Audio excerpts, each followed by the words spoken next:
कहानी के पिछले भाग में हमने देखा कि कश्यप परिवार की बड़ी बहू प्रेरणा किस तरह पूरे घर को संभालती थी। सब भी उसे बहुत प्यार करते थे और उसकी बड़ी तारीफ भी करते थे। कुछ दिनों बाद शकुंतला अपने छोटे बेटे की शादी प्राची से करवा देती है, जो को एक वर्किंग में वो मन होती है। देवरानी के आते ही प्रेरणा के तौर तरीके में बदलाव आने लगता है।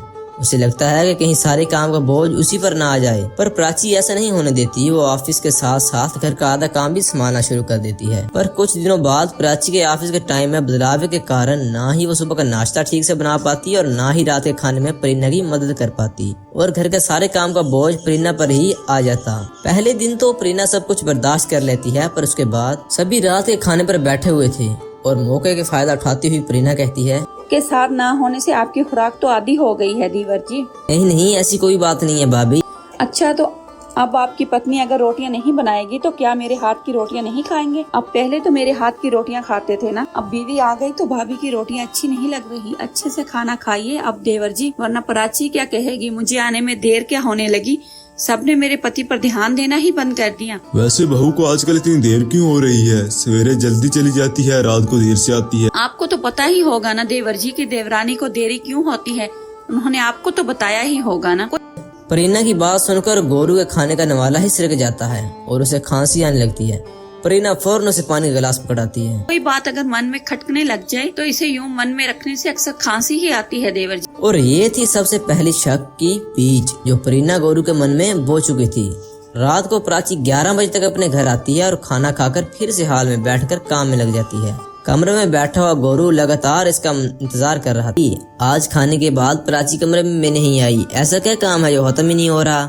गोरू उठकर बाहर जाता है, जहां वो देखता है कि हाल में बैठी प्राची फोन पर किसी से बात कर रही थी। 1 घंटा और पहले नहीं यार, वैसे भी मैं टाइम से 1 घंटा पहले आ रही हूँ। तुम समझ रही हो ना, मैं नहीं जानती है ना यहाँ किसी को। तुम सोना नहीं है क्या प्राची? और कितनी देर? सो जाओ ना गौरव, मुझे जरा वक्त लगेगा। प्राची और उसको दोस्त के बीच होने वाली बात को गोरू सुन लेता है, जिस कारण उसे रात भर नींद नहीं आती।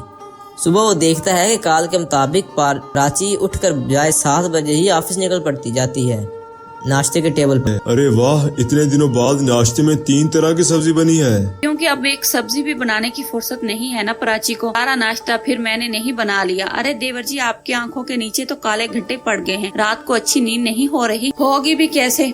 अब नई शादी के बाद बीवी बाहर सोफे पर ही सो जाए तो किस पति को नींद आने लगी। क्या बहू कल बाहर सो गई थी? ये तो ठीक नहीं है गौरव। कल क्या माँ जी, आए दिन की यही तो कहानी है। रात को देरी से आना, सुबह जल्दी चले जाना।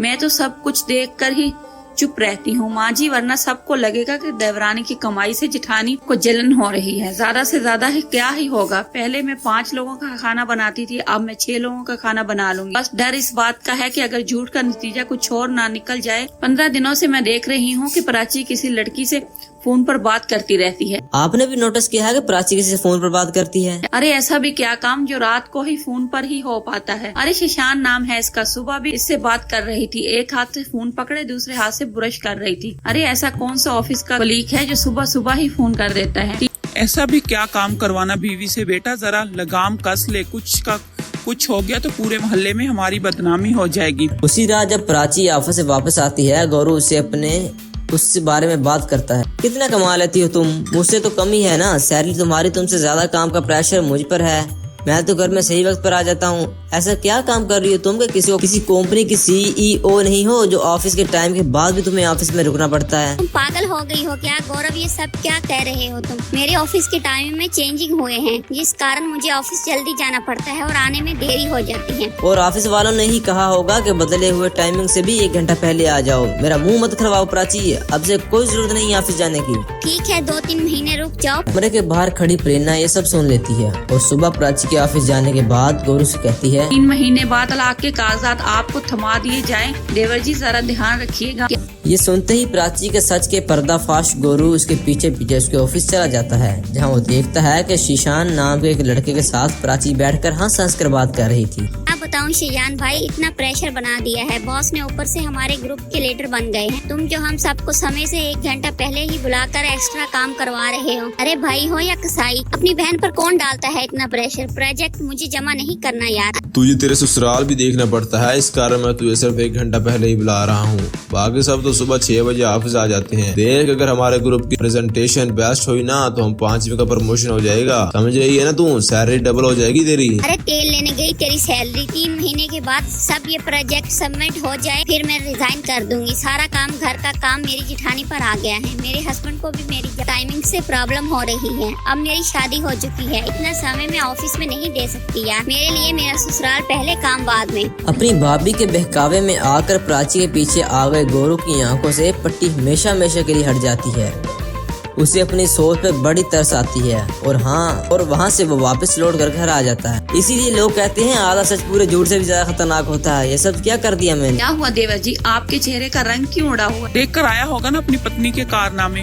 हाँ मम्मी, देख कर आ गया कि हमारी सोच कितनी गिरी हुई है और मेरी पत्नी कितनी पोतर है। उसे ऑफिस में जितनी भी देर काम करना होगा वो करेगी। भाभी ने ये सब इसलिए किया ना क्योंकि भाभी पर सारे काम का बोझ रहा था। इसीलिए भाभी आपने इस ऑफिस को छुड़वाने में कोई कसर नहीं छोड़ी। तो आप फिक्र मत कीजिए, आपसे मैं घर पर एक काम वाली रख देता हूँ। प्राची के हिस्से का खाना वो कुक बना दिया करेगी। घर के कितने खर्चे होते हैं किसी ने देखा भी है। प्राची जो कमाती है सब कुछ मेरे हाथ में आकर रख देती है।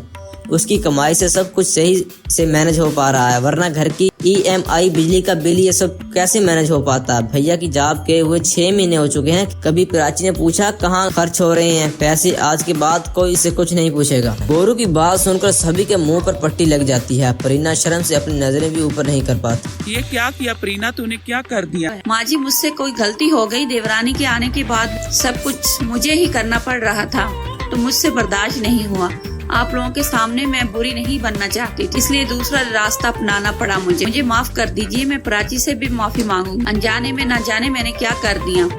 उस दिन के बाद कश्यप नवाज में दोबारा इस बात पर कभी बहस नहीं होती।